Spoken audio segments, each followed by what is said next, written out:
have, but which, like a virus, has wormed its way in. If she had even been intended to have emotions. As you wish, Simon says, but he is not happy. If she could change anything about him, it would be the tenor of his voice.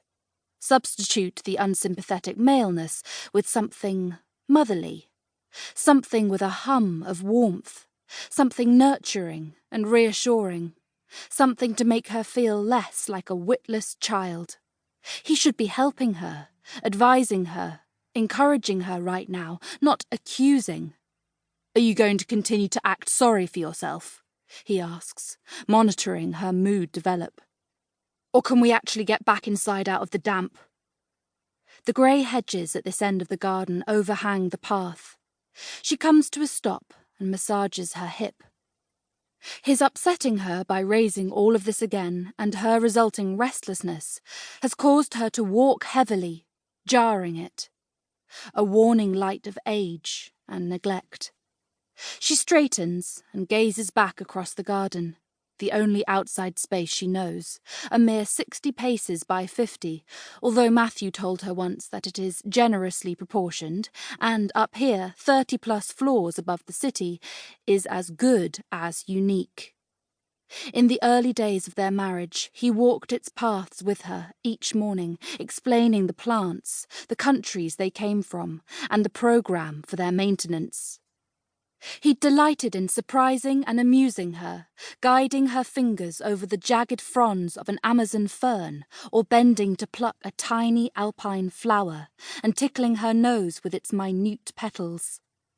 Perhaps he'd hoped to encourage an interest in botany, so that she could grow as a companion. That had been her first summer. Now it is winter, many years on, and the flowers are dead, and the branches bare.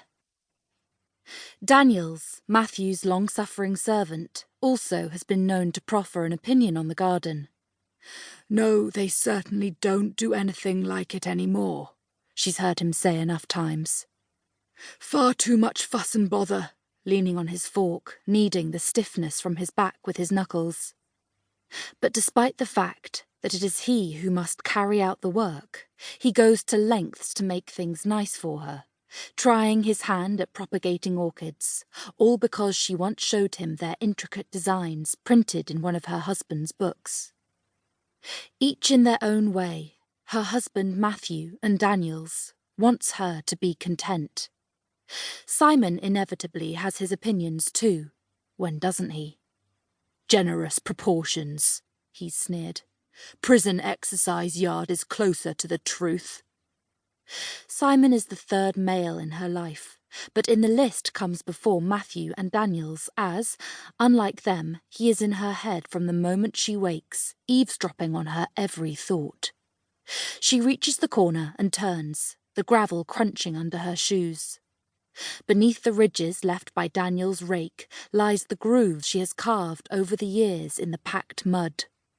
Routine and repetition, which once provided a sense of security, are now a reminder that at some point things must surely change. The wall behind her provides shelter from the hard edge of the January wind. It will snow soon, based on recent seasons. It is something to look forward to. Winter, once the leaves have fallen, holds too little variety.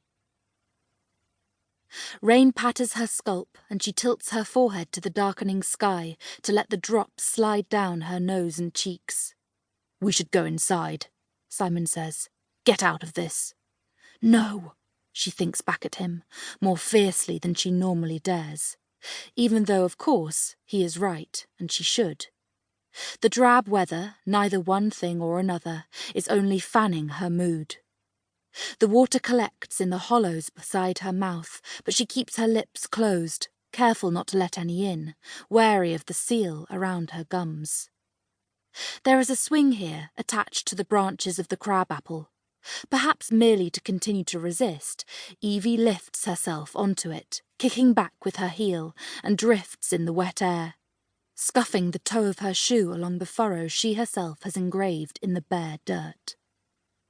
By the time she walks back, her cardigan clings damply to her arms.